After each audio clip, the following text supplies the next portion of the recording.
একটুখানি জল দিয়ে দিচ্ছি।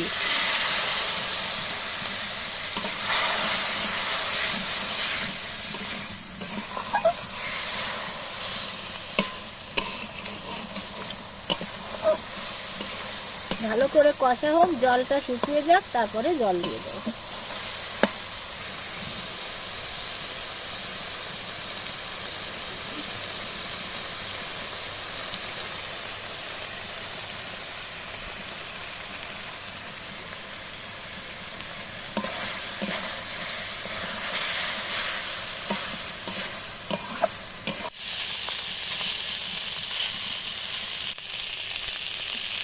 দেখো বন্ধুরা, জলটা শুকিয়ে গেছে, এবার তেল ছেড়ে দিয়েছে, তার মানে মাছটা কষানো হয়ে গেছে।